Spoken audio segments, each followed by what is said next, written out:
Bonjour, je suis très heureuse d'avoir présidé ma première réunion du comité de sécurité. Évidemment, il fait partie des missions de l'ambassade de veiller à la sécurité de nos ressortissants, des Français qui ont choisi de s'installer aux Philippines. Aux Philippines, vous êtes plus de 3300 environ inscrits au registre. C'est une démarche très importante parce que c'est ce qui nous permet de savoir vous repérer en cas de crise. Et vous savez que les Philippines sont particulièrement exposées aux risques naturels. Encore le week-end dernier, ce tremblement de terre à Mindanao et plus régulièrement des typhons qui peuvent dans certains cas comme Odette il y a 2 ans être extrêmement dévastateurs. Dans ces situations de crise, nous avons besoin de pouvoir organiser le secours éventuellement aux Français et nous avons donc un dispositif de prévention pour lequel nous associons des chefs d'îlots. La carte des Philippines est répartie en une quinzaine d'îlots et des Français comme vous et comme moi ont accepté bénévolement d'être chef d'îlot ou chef d'îlot adjoint et de nous accompagner, nous, l'ambassade, dans cette démarche de précaution et de vérifier que nous pouvons vous porter secours en cas de besoin. Et donc ce sont ces chefs d'îlot que je réunissais aujourd'hui pour faire le point sur notre dispositif de sécurité, pour faire le point sur la sécurité des Français aux Philippines et voir comment nous pouvons continuer à nous améliorer parce que la prévention des risques, c'est une démarche d'amélioration constante. Bonjour à toutes et à tous, je suis Rémi Tiroutouvarayan, je suis le premier conseiller de l'ambassade et je suis également officier de sécurité.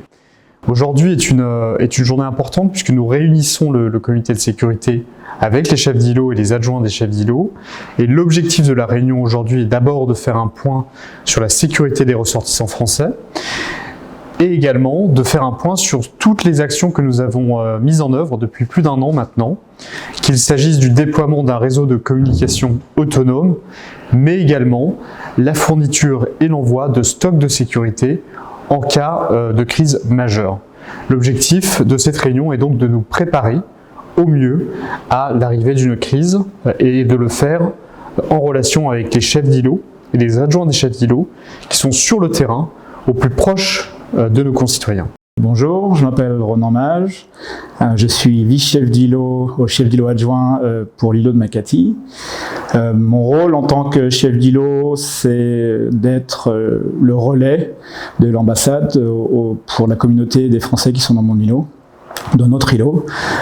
C'est un relais d'une communication qui est bidirectionnelle, donc c'est-à-dire qu'on relaie les messages de l'ambassade et on peut, en cas de crise aussi, on peut relayer les situations de difficulté de certains ressortissants français vers l'ambassade. L'histoire ou l'expérience du Covid qu'on a eue a montré qu'une grande proximité entre les chefs d'îlot et l'ambassade est très importante, qu'elle soit géographique ou même personnelle, car elle permet en fait une interopérabilité et une des opérations naturelles plus faciles. Et c'est ce qui s'est passé lors du Covid, où nous avions une relation très proche avec les membres de l'ambassade qui nous a permis de nous occuper des ressortissants français pendant cette situation qui était très difficile, mais qui était très enrichissante pour moi en tout cas.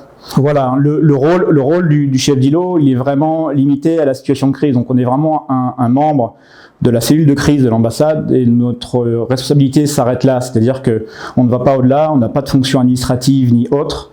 On est vraiment là pour connaître la communauté, connaître le pays également et s'assurer de cette fonction de relais entre l'ambassade et les ressortissants français aux Philippines. Bonjour, je suis Christophe Barriot, je suis résident français aux Philippines et spécifiquement sur l'île de Siargao. Ouais, donc il y a 2 ans, un énorme typhon, un super typhon nous a frappé sur l'île de Siargao. C'était le 16 décembre 2021. Il y a eu énormément de destruction et des vents très violents sur l'île. C'est vrai que dans les jours qui ont suivi, la population locale, y compris la communauté locale française, a été traumatisée et choquée par la violence et la destruction. Et on s'est retrouvés vraiment seuls face à nous-mêmes pendant plusieurs semaines, même 3 semaines sans réseau et 3 mois sans électricité. Donc c'est vrai que c'était très compliqué d'être totalement isolé du reste du monde. Alors l'ambassadeur de France a fait tout ce qu'elle a pu pour nous joindre, mais c'est vrai que c'était très compliqué étant donné notre situation géographique spécifique.